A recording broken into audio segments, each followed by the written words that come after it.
हमने सोच लिया है जो जो ओवरलोड तैयारी वाला है उन सब का हम डिटेल निकाल करके एड्रेस हम फाइंड आउट करेंगे, और एड्रेस फाइंड आउट करके रिजल्ट के बाद 2-4-6 हजार खर्चा होगा पेट्रोल वगैरह में, और 2 दिन 1 दिन लक्ष्य सबको रख लेंगे, 1000-1200 का एक का लगेगा, तो मान लीजिए 10 रखेंगे तो 20,000 मोटा मोटी 20-25 हजार का खर्चा पड़ेगा, लेके और उसका घर पहुंचेंगे वैसा वैसा। और उसका यदि रिजल्ट नहीं हुआ है पोस्ट पिटाई करेंगे गार्जियन के सामने, समझेंगे? पोस्ट पिटाई होगा। जब बहुत तुम्हारा तैयारी उबल रहा था, अभी सिलेक्शन नहीं हुआ है, अब जरा बताओ क्या विद्यार्थी जी जरूरी है कि नहीं है? अब फिर वीडियो बना के वायरल किया जाएगा ताकि ऐसा ऐसा और भी जो होगा उन सबको पता चले कि हमको भी धुलाई होने वाला, समझे कि नहीं? चलिए साहब जी, बदला तो सुन लेंगे कभी न कभी, इसलिए ओवरफ्लो तैयारी वाले बच्चे ध्यान रहिए, धैर्य रखिए और रिवीजन करिए, नहीं तो कछुआ ही हमेशा रेस जीता है और खरगोश क्या हो गया है? बिल्कुल ओवर कॉन्फिडेंस के चक्कर में धोखा खा गया है, समझे कि नहीं? इसलिए ध्यान रखिएगा। आज का हमारा पहला प्रश्न है, भावाधारा हानि को कम करने के लिए रोटर के लैमिनेशन की मोटाई चुनी जाती है। आप सब जानते हैं मेरी भावाधारा हानि जो है वह किस पर निर्भर करती है? थिकनेस ऑफ लैमिनेशन के वर्ग का क्या होती है? समानुपाती होती है। जितना कम लैमिनेशन का थिकनेस होगा मेरी एडी करंट लॉस उतनी कम होती चली जाएगी। स्टैंडर्ड क्या है साहब? 0.35 mm से लेकर 0.5 mm के बीच रखना, और आपका ऑप्शन में देखिए वो है नहीं, कौन सा है बीच में? 4 से 0.5 के बीच का है, तो हम उत्तर किसको ले लेंगे? C number. इंडक्शन मोटर में टॉर्क किसके समानुपाती होता है? साहब जी हमारे इंडक्शन मोटर में टॉर्क स्लिप के समानुपाती होता है जब स्लिप का मान क्या हो?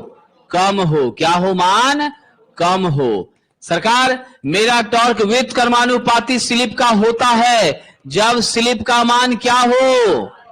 बिल्कुल स्लिप का मान जब अधिक हो। विद्यार्थी समान रूप से मेरी टॉर्क वोल्टेज के वर्ग के क्या होती है?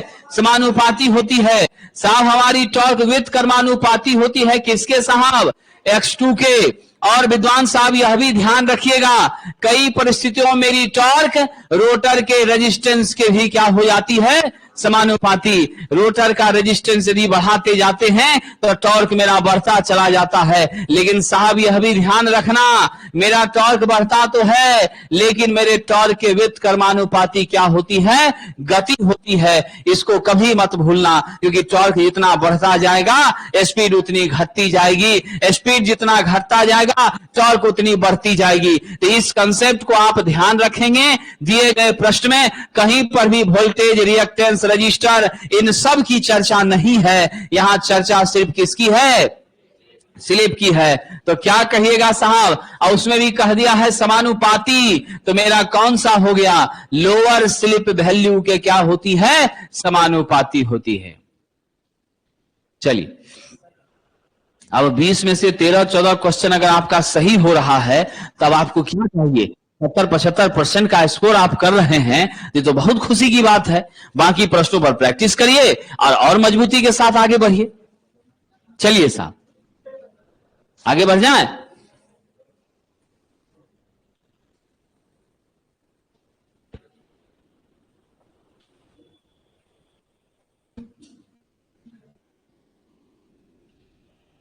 अगला प्रश्न, प्रेरण मोटर में क्रॉलिंग किस कारण से होती है? साहब जी क्रॉलिंग जो है हमारी, कॉगिंग और क्रॉलिंग दो चीजें हैं, है ना? कॉगिंग क्या है बताइए? कॉगिंग है मैग्नेटिक इंटरलॉकिंग, वह रिफ्यूज टू स्टार्ट होना है। और कॉगिंग क्या है? परिवर्तन। क्या है साहब जी? स्पीड में फ्लक्चुएशन, बार बार बदलना। और ये होती है किसके कारण? हार्मोनिक्स के कारण होती है। आपका 5th या 7th हार्मोनिक जो हमारे स्पीड को ns/5 या ns/7 कर देता है, बहुत ही ज्यादा क्या कर देता है? कम कर देता है। तो राइट आंसर क्या दीजिएगा? मोटर में विकसित हार्मोनिक्स के कारण यह होता है। हम चाहते हैं कि स्वाइडल करंट का ही विकास हो, उसी का हम इस्तेमाल करें, कांस्टेंट सप्लाई ही दें, लेकिन ऐसा हो नहीं पाता। कई बार यह क्या होती है, इस तरह की स्थिति हमारी उत्पन्न हो जाती है जिससे हमारा साइनोसाइडल 100% वेव रहता नहीं है, वेव में हो जाता है डिस्टॉर्शन, और जिस डिस्टॉर्शन को कहते हैं हार्मोनिक्स। और वह हार्मोनिक्स क्या कर देता है, हमारी गति पर प्रभाव डाल देता है, जिस घटना को क्या कहते हैं, कॉगिंग। चलिए साहब आगे बढ़ते हैं, अगला प्रश्न। नए पुराने जितने भी विद्यार्थी इस बैच से जुड़ रहे हैं, सभी लोग यह जानकारी प्राप्त कर लीजिए। 5 PM से लेकर के 6 PM के बीच में इस क्लास के लाइव होने का समय होता है, समझ गए। और यह बैच ऑनलाइन ऑफलाइन दोनों साथ में ही संचालित होती है, ठीक है, यह ध्यान रखिएगा।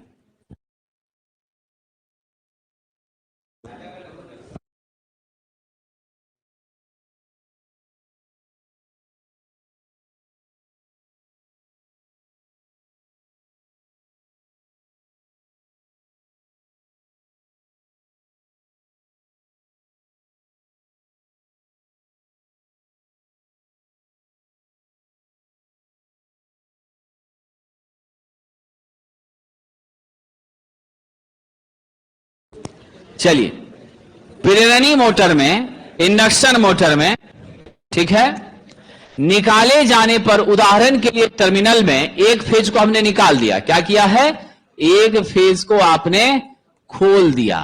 अब उसके बाद कह रहा है आपके टर्मिनल में क्या हो रहा है, आर वाई बी 3 आपकी फेज है, वाई फेज और बी फेज। तो क्या हो गया, वाई फेज और एक बी फेज है, हमने आर को क्या कर दिया, साइड कर दिया। अब इस तरह की जो स्थिति बन रही है जिसमें फेज को हम बदल नहीं रहे बल्कि हटा रहे हैं, ठीक है, वो जो व्यवस्था होती है वह क्या कहलाती है। तो साहब जी इस तरह की व्यवस्था आपकी प्लगिंग नहीं कहलाती है। प्लगिंग में क्या होता है, टर्मिनल की चेंजिंग, इसमें क्या होती है, टर्मिनल चेंजिंग होता है, प्लस को माइनस, माइनस को प्लस, ये चीज होता है किसमें, प्लगिंग में। यह कहां हो रहा है, डायनामिक ब्रेकिंग में हो रहा है, जिसमें फेजे को हम क्या कर दिए साहब, एस्केप आउट कर दिए, हटा दिए, ठीक है। ये चीजें, कैस्केडिंग बिल्कुल भी नहीं है। दो जरूरत पड़ेगी हमको मशीन की, 2 इंडक्शन मोटर हमको चाहिए तभी ये हो पाएगा। और जब आप यहां साहब जी सप्लाई सेक्शन को ही मिनिमाइज कर रहे हैं तो कहां से आप मैक्सिमम टॉर्क की कल्पना कर रहे हैं। इम्प्रॉपर वोल्टेज दे करके आप सोच सकते हैं कि हमारा टॉर्क बढ़ जाएगा, क्योंकि टॉर्क समानुपाती वोल्टेज के वर्ग का हुआ करता है। इसीलिए साहब जी मेरा राइट आंसर क्या है, इसे एसी डायनामिक ब्रेकिंग के रूप में हम लोग एक्सेप्ट किया करेंगे। अगला प्रश्न विद्यार्थी जी, 4 का सरकार ए नंबर है, बी उचित नहीं लग रहा है, ठीक है। टर्मिनल की चेंजिंग यदि कहता तब ऐसा होता, हमने निकाल दिया है, समझे, ये मामला है साहब। और निकालने के बाद हमको खाली बचा है कौन, वाई, और बी बचा है आर, गायब हो गया है, समझे। तो 57.7% वाला जो कंसेप्ट है वही यहां पर क्या हो रहा है, अकर हो रहा है, सिंगल फेजिंग की सिचुएशन हो रही। तो विद्युत मशीन में भारहीन रोटेशनल लॉस, अब भार के साथ हो कि भारहीन हो, रोटेशनल लॉस यदि है तो उसके अंदर साहब जी क्या क्या आ जाएगा, जल्दी बताइए। रोटेशनल लॉस के अंतर्गत क्या क्या आ जाएगा रोटेशनल लॉस, शब्द लिख दिया है साहब नो लोड पर। तो नो लोड पर रोटेशनल लॉस है, तो लोड रहने पर जो जो चीजें रह रही होंगी वह यहां पर एक्सेप्ट नहीं की जाएंगी। तो आपका रोटेशनल लॉस के अंदर आ जाएगा friction loss, air friction loss, और आपका साहब जी नो लोड पर कौन सा लॉस, कोर लॉस। अब जरा बता दीजिए कौन सा सही उत्तर आप लोग स्वीकार कीजिएगा, कितने आदमी इसके साथ हैं। रोटर का कोर का कोई लेना देना यहां विशेष रूप से नहीं है। भारहीन कोर का हम जो है, भारहीन कोर मतलब क्या हो गया, आपके स्टेटर कोर का क्या है, वो कहीं न कहीं साहब जी रिप्रेजेंटेशन हो रहा है। तो इसीलिए हम किसको स्वीकार करेंगे, ऑप्शन नंबर डी को लेकर आगे बढ़ेंगे।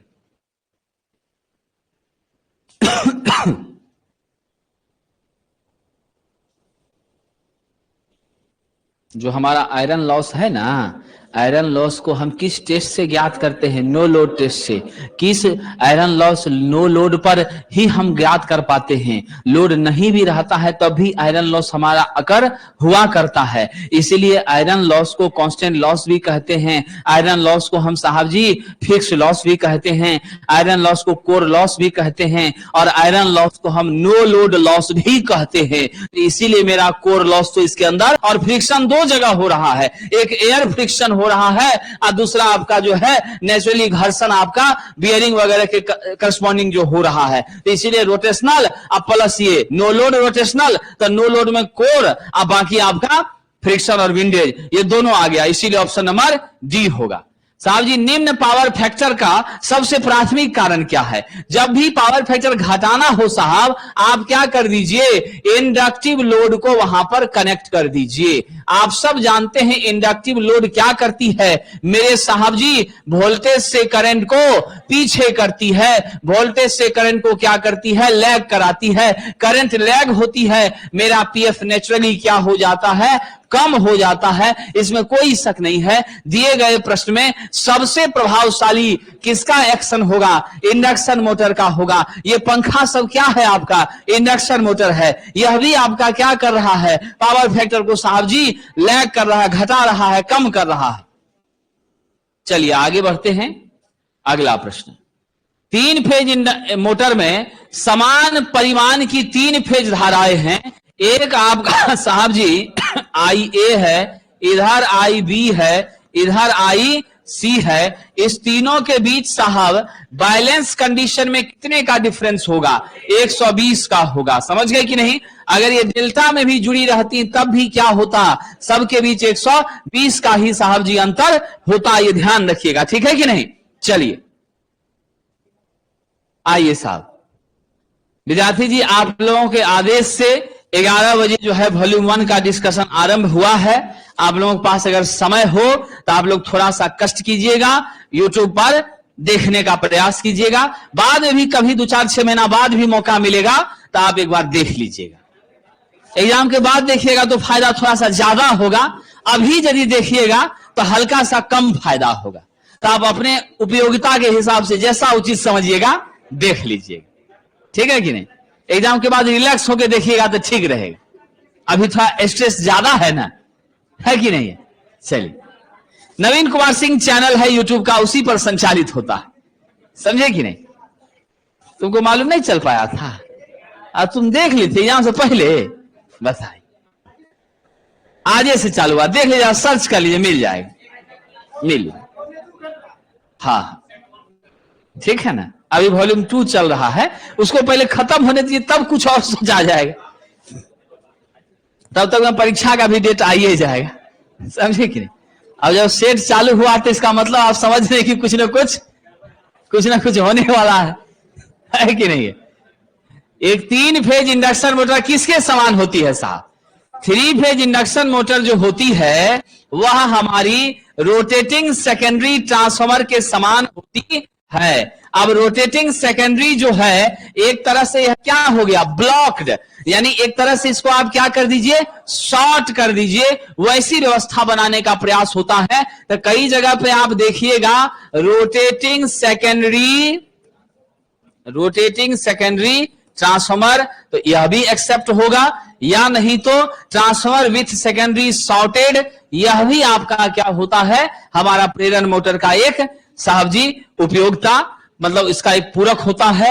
और आप सब जानते हैं मेरे ट्रांसफार्मर एक्शन पर ही कौन काम करता है साहब? ट्रांसफार्मर एक्शन पर ही कौन आधारित होता है?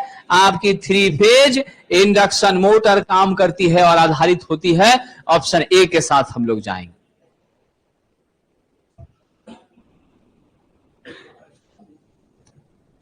चलिए, विद्युत मोटर में स्टार्टर का क्या काम है साथियों? स्टार्टर का काम आप जो सोचेंगे कि स्टार्ट करना है, तो ये स्टार्ट करना सिर्फ और सिर्फ कहां पर है? सिंगल फेज इंडक्शन मोटर के केस में है। इस केस में विशेष प्रायोजन है इसको स्टार्ट करना, लेकिन इसके साथ एक और प्रायोजन है, वह है स्टार्टिंग टॉर्क को बढ़ाना, और वो बढ़ेगा तभी जाकर मशीन क्या होगी, स्टार्ट होगी। लेकिन इसके अलावा कहीं पर भी आप चर्चा करते हैं तो यह स्टार्टर का सबसे मुख्य काम है साहब, स्टार्टिंग उच्च धारा को क्या करना, स्टार्टिंग हाई करंट को साहब जी लिमिट करना।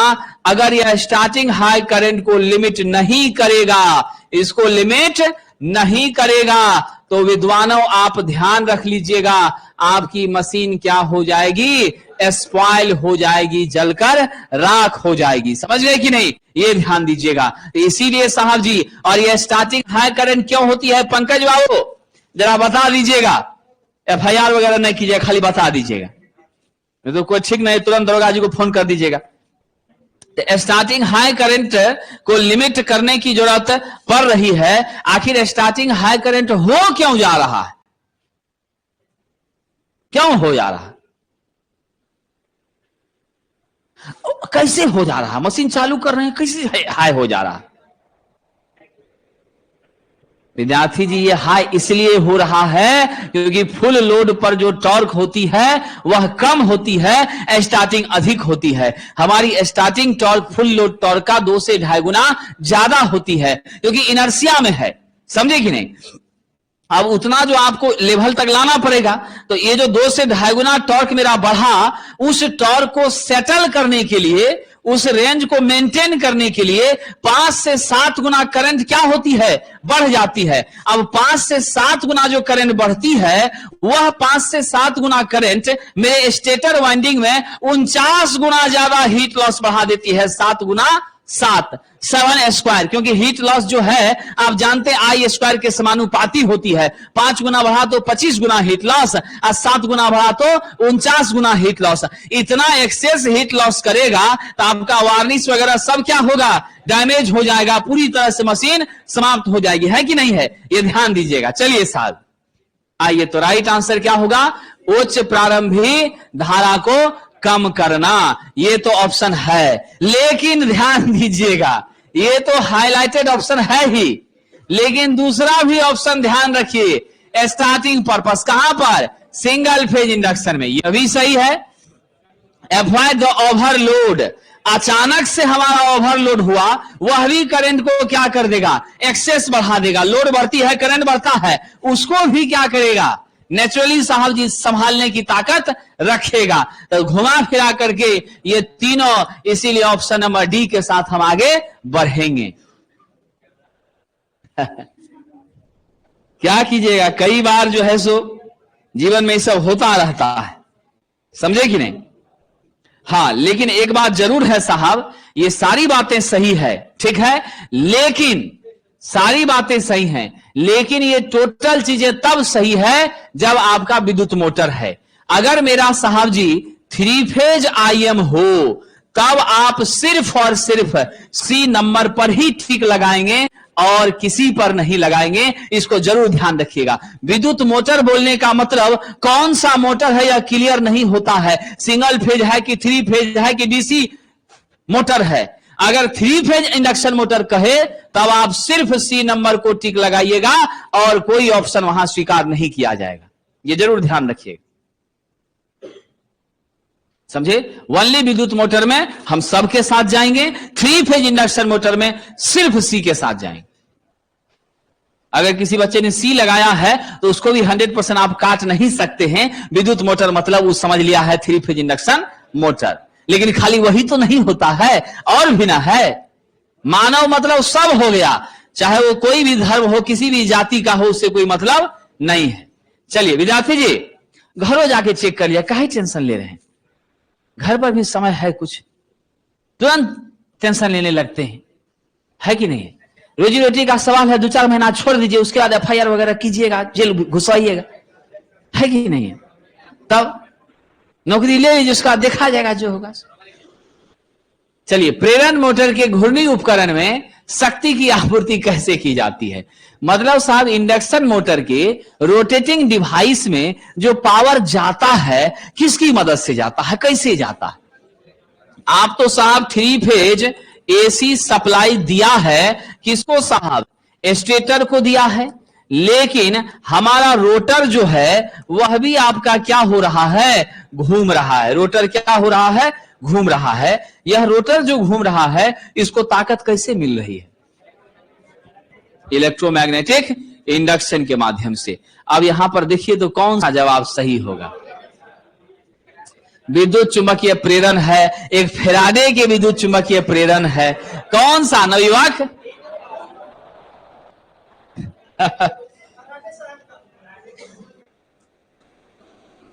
इसी का ना सब टुकड़ा टुकड़ा है जी। असली गार्जियन तो यही न बैठा हुआ है। तो क्या कहिएगा? ऑप्शन नंबर जी। चलिए साहब, स्टेटर की आपूर्ति आवृत्ति को घटाए जाने पर इंडक्शन मोटर में क्या होता है? अगर आप सप्लाई फ्रीक्वेंसी को क्या करते हैं? कम करते हैं। ध्यान दीजिएगा साहब, सप्लाई फ्रीक्वेंसी को कम करके हम एफआर के जब बराबर करना चाहते हैं, तो ऐसी स्थिति जब प्राप्त होती है तो वह क्या होती है? रीजेनरेशन का काम करती है, और फिर हमारा क्या होता है? रीजेनरेटिव ब्रेकिंग जो है साहब, वह हमें प्राप्त होने की स्थिति पैदा होती है। राइट आंसर क्या हो गया? B number. समझ गए कि नहीं?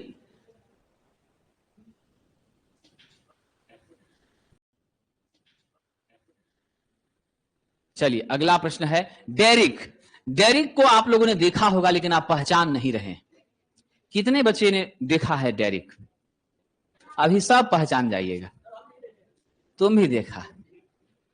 ऐसा क्रेन जो हॉरिजेंटल वर्टिकल दोनों तरीके से सामान को उठा सकता है, उसको डेरिक कहते। समझे कि नहीं?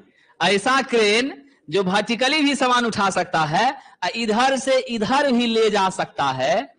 समझे? इधर से इधर ही ले गया और ऊपर भी उठाया, उसको क्या कहते हैं? डेरिक कहते हैं। कंसेप्ट क्लियर हुआ? अब देखा है कि नहीं देखा है ना? समझे? तो साथियों, वह हमारी क्या है? डेरिक है। और उसमें कह रहा है 4, 8, 24 हम लोगों ने क्या किया है? पोल चेंजिंग मेथड का हमने प्रयोग किया है। किसका यूज किया है? पोल चेंजिंग मेथड का प्रयोग किया है। और आप जानते हैं पोल चेंजिंग मेथड से क्या होता है? तो हम गति को क्या करते हैं साहब? कम करते हैं। मालूम है आप लोगों को? पोल मेरा जितना ज्यादा होगा, गति मेरी उतनी कम होगी। यानी पोल चेंजिंग करके गति को धीमा कर रहे हैं। तो आपका हॉरिजेंटल और वर्टिकल डिस्प्लेस करने वाला, उठाने वाला जो क्रेन है, जिसको डेरिक कहते हैं, उस डेरिक में गति कम करने की जरूरत आपको किस समय पड़ती है? जरा बताइए। जब लोड को लैंड कर रहे होते हैं, जब क्या कर रहे होते हैं? छोड़ रहे होते हैं, ड्रॉप कर रहे होते हैं, जगह पर रख रहे होते हैं, उस समय बहुत धीरे धीरे धीरे धीरे धीरे धीरे, समझे कि नहीं? एक बागे पटक नहीं देते हैं। ध्यान रखिएगा। राइट आंसर क्या है? भार को उतारते समय, यानी कि लैंडिंग द लोड। यहां भारत नहीं है, भार उतारते समय, तो को आप लोग मिटा लीजिएगा। भार को उतारते समय लैंडिंग द लोड। चलिए, सब टोटली क्वेश्चन बन गया है साहब। चिन्ह मार लिया कीजिए। आज व्यस्तता है, जिम्मेदारी है, समय नहीं मिल पाता है कि नहीं? बहुत लोग तो आदमी रख लेता है चिन्ह लगाने के लिए, भाड़ा पर लगा देना, है कि नहीं? स्वाभाविक सी बात।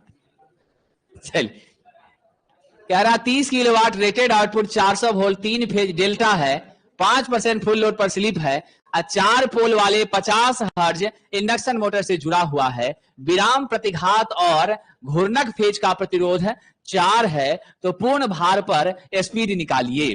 क्वेश्चन बड़ा ही इंटरेस्टिंग है साहब जी। मुझे उम्मीद है कि आप लोगों ने बना भी लिया होगा। सबसे पहले तो पोल कितना दे दिया है? 4 दे दिया है। स्लिप कितना दे दिया है? 5% दे दिया है। फ्रीक्वेंसी कितनी दी है? 50 हर्ट्ज दे दी है। ठीक है, अब आपको कह रहा है कि यह जो जुड़ा हुआ है, किससे जुड़ा हुआ है? ये सप्लाई कौन देगा हमारे साहब जी? ध्यान रखिएगा, सप्लाई कौन देगा हमारे इंडक्शन मोटर को? सप्लाई देगा साहब जी अल्टरनेटर। समझ गए? कौन देगा? अल्टरनेटर। डेल्टा कनेक्टेड है तो अल्टरनेटर में आप डेल्टा और स्टार का कनेक्शन करते हैं जी। सप्लाई कौन देगा? आपका अल्टरनेटर। तो यहां से NS निकाल लीजिए। 120 एफ बाई क्या हो गया पी, मतलब आपका 120 गुना आपका 50/4 1500 आरपीएम आ गया। Concept clear. और सरकार आपसे यह भी कहा गया है जब 1500 आरपीएम मेरा इसका गति हो गया एनएस का, तो नेचुरली यह क्या है, जो एनएस की गति है वही सप्लाई मिल रही है और मेरे स्टेटर में चुंबकीय क्षेत्र भी एनएस पर ही घूमता है, तो यह एनएस मेरा किसका हो गया, 3 फेज आई एम का हो गया। किसका हो गया, 3 फेज आई एम का हो गया। और आप जानते हैं एनआर बराबर क्या होता है, NS इंटू 1 माइनस एस होता है ना। अब जल्दी से कार्यक्रम को संपादित कीजिए, फटाफट बताइए सरकार आप क्या कीजिएगा। यहां पर लिख दें 1500 इंटू 1 माइनस 0.05 5% के बदले में गुना करके बताइए 1425 आरपीएम पर मेरा क्या घूमेगा साहब, 3 फेज इंडक्शन मोटर का रोटर घूमेगा। ठीक है, तो जल्दी से जवाब दे दीजिए, क्या हो जाएगा, ऑप्शन नंबर ए हो जाएगा। तो कई सारी डाटाएं ऐसी होती हैं जिसकी जरूरत की आवश्यकता हमें नहीं पड़ती है, लेकिन वो दिया रहता है। इसलिए माइंड में इस बात को जरूर रखिएगा कि सब डाटा का ही यूज करना है, ऐसा कोशिश बिल्कुल करने की जरूरत नहीं है। चलिए आगे बढ़े विद्यार्थी जी। क्वेश्चन सबको रट रहा है ना जी, कौन कौन रटना चालू कर दिया है? चलिए ठीक है, आइए आगे बढ़ते हैं। हाँ।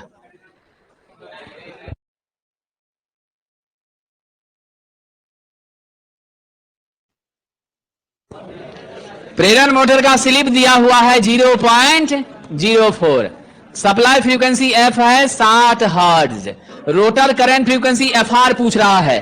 क्या होता है विद्वान साहब, ध्यान दीजिएगा, कितना होता है एफआर बराबर एसएफ होता है। एस के बदले क्या लिख दें 0.04 और एफ क्या हो जाएगा 60, 6 का 24 2 ऑप्शन नंबर सी। इस क्वेश्चन में कौन कौन विद्यार्थी अटक जा रहा है जी? नहीं ना अटक रहा है कोई? चलिए आगे बढ़ते, अगला प्रश्न साहब जी कह रहा है सिंक्रोनस स्टेटर तुल्यकालिक चाल और रोटर चाल। स्टेटर तुल्यकालिक चाल से आप क्या समझते हैं, किसका गति कह रहा है? स्टेटर तुल्यकालिक चाल मतलब किसकी गति? एनएस तो हो गया, लेकिन किसकी गति? चुंबकीय क्षेत्र की गति। किसकी गति? चुंबकीय क्षेत्र की गति। हमेशा याद रखिएगा स्टेटर तुल्यकालिक चाल का मतलब, क्योंकि स्टेटर तो चलेगा नहीं, तो अस्थिर रहेगा।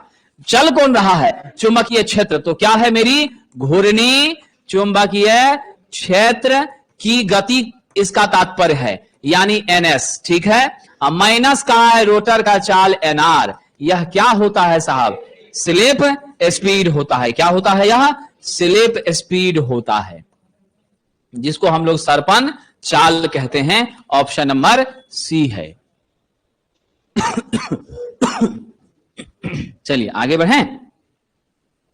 अगला प्रश्न है 3 फेज मोटर में अधिकतम टॉर्क किसके व्युत्क्रमानुपाती होता है? बिल्कुल साहब जी, मेरा जो टॉर्क है वह रोटर के रिएक्टेंस का व्युत्क्रमानुपाती होता है।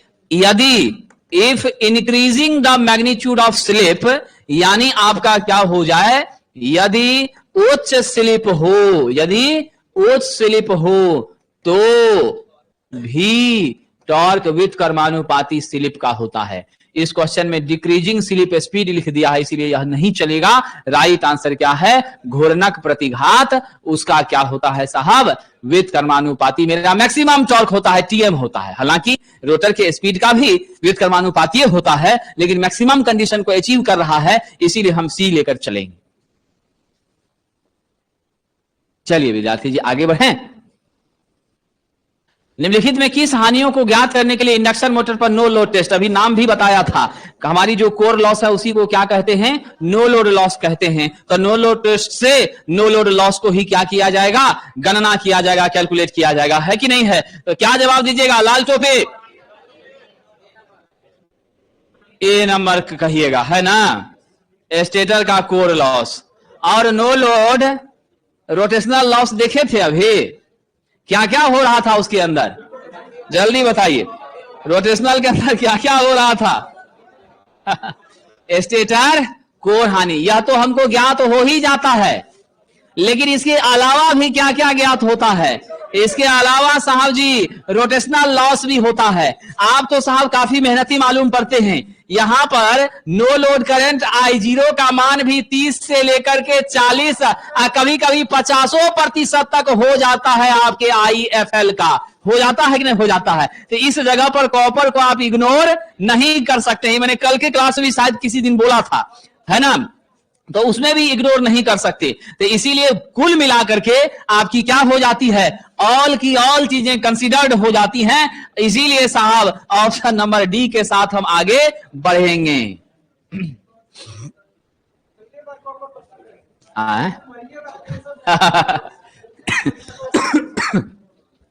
रोटर कॉपर लॉस होता तब नहीं होता, रोटर कॉपर लॉस होता तो हम कभी इसको सेलेक्ट नहीं करते, समझे कि नहीं? यहां क्या है मेरे पास? स्टेटर कॉपर लॉस है, और नो लोड पर जब इस मशीन को संचालित किया जाता है तो उस समय भी यह मशीन 30 से 40% फुल लोड करंट को क्या करता है? कैरी ओवर करता है, जिस कारण से आप कॉपर लॉस जो स्टेटर में हो रही है उसको नेग्लेक्ट नहीं कर सकते, वह भी आपकी क्या हो जाती है? कलेक्ट हो जाया करती है। इसीलिए साहब यह सब का सब ऑप्शन यहां पर लिया जा रहा है, ऑप्शन नंबर डी विद्यार्थी जी।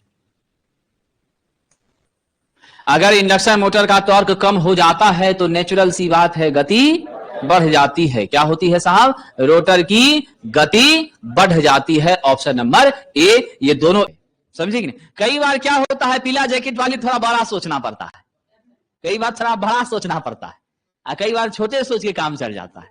तो यहां पर ब्रॉड सोचने की जरूरत थी, समझे कि नहीं? इसीलिए टेंशन लेने की कोई आवश्यकता नहीं है, ठीक है कि नहीं? आइए साहब, और चलिए साहब जी, कुंडली चालित डायरेक्ट ऑनलाइन स्टार्टर में किस प्रकार का ऑपरेटर लगा होता है? कैसे ऑपरेट करता है? कैसे संचालित होता है? अब क्वेश्चन है, इसका उत्तर बता रहा है। कह रहा हैंडल चालित, समझ लीजिए भाषा को, हैंडल चालित पंपिंग सेट ऑपरेट होता है।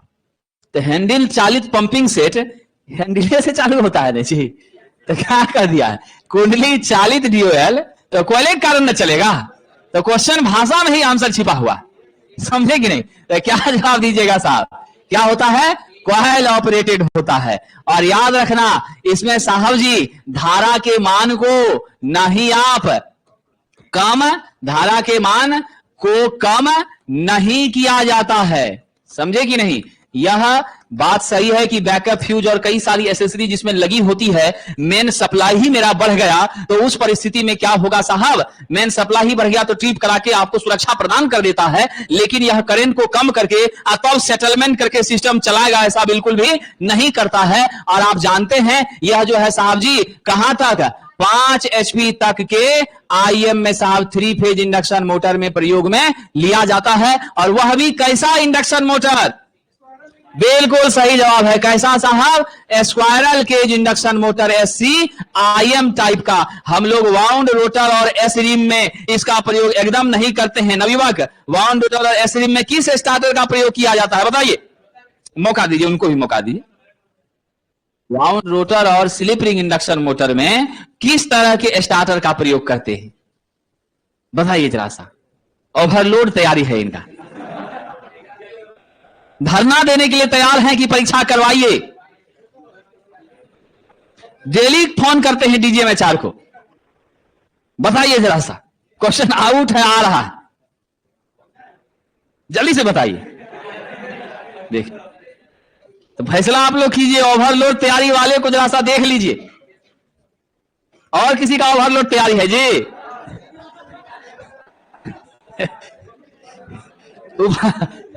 तैयारी उबल रहा है, नहीं ना? इधर भी किसी का तैयारी उबल रहा है, एक्सेप्शनल तैयारी है किसी का। चलिए इसीलिए ध्यान दीजिएगा, स्लिप रिंग और वाउंड रोटर में किसका प्रयोग करते हैं? रोटर रजिस्टर स्टार्टर का। किसका करते हैं?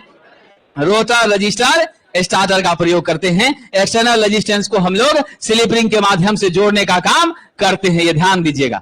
आइए साहब जी, हमने सोच लिया है जो जो ओवरलोड तैयारी वाला है उन सब का हम डिटेल निकाल करके एड्रेस हम फाइंड आउट करेंगे। और एड्रेस फाइंड आउट करके रिजल्ट के बाद 2-4-6 हजार खर्चा होगा पेट्रोल वगैरह में, और 2 दिन 1 दिन लखड़े सबको रख लेंगे, 1000-1200 का एक का लगेगा, तो मान लीजिए 10 रखेंगे तो 20,000 मोटा मोटी 20-25 हजार का खर्चा पड़ेगा, लेके और उसका घर पहुंचेंगे वैसा वैसा। और उसका यदि रिजल्ट नहीं हुआ है, पोस्ट पिटाई करेंगे गार्जियन के सामने, समझे कि नहीं, पोस्ट पिटाई होगा। जब बहुत तुम्हारा तैयारी उबल रहा था, अभी सिलेक्शन नहीं हुआ है, अब जरा बताओ क्या विद्यार्थी जी, जरूरी है कि नहीं है? अब फिर वीडियो बना के वायरल किया जाएगा, ताकि ऐसा ऐसा और भी जो होगा उनको पता चले कि हमको भी धुलाई होने वाला, समझे कि नहीं? चलिए साहब जी, बदला तो वसूल लेंगे कभी न कभी, इसलिए ओवरफ्लो तैयारी वाले बच्चे ध्यान रहिए, धैर्य रखिए और रिवीजन करिए, नहीं तो कछुआ ही हमेशा रेस जीता है और खरगोश क्या हो गया है, बिल्कुल ओवर कॉन्फिडेंस के चक्कर में धोखा खा गया है, समझे कि नहीं? तो इसलिए ध्यान रखिएगा। कह रहा क्रेन और होइस्ट में किस तरह का लोड दिया जाता है, जल्दी बताइए। क्रेन और होइस्ट जो है उसमें कैसा लोड देते हैं, बड़ा मजेदार क्वेश्चन है। व्हाट शुड बी साहब, हम लोग याद रखिएगा इसका स्टार्ट कैसा होगा, हेवी, यानी टीएसटी क्या होना चाहिए, उच्च होना चाहिए, और रिवर्सिंग क्या होगा साहब, रिवर्सिंग। तो उत्क्रमणीय और हैवी स्टार्ट की जरूरत पड़ती है क्रेन और होइस्ट में। और इन सभी में हम किस 3 फेज मोटर का प्रयोग करते हैं, स्लिप रिंग इंडक्शन मोटर का। अगर आप आईएम का यूज करिएगा तो इसके लिए 3 फेज आईएम का कौन सा प्रकार, S RIM slip ring induction motor का प्रयोग करेंगे। बहुत बहुत धन्यवाद साथियों, थोड़ा सा समय निकालने का कोशिश कीजिएगा, ठीक है, बहुत बहुत धन्यवाद।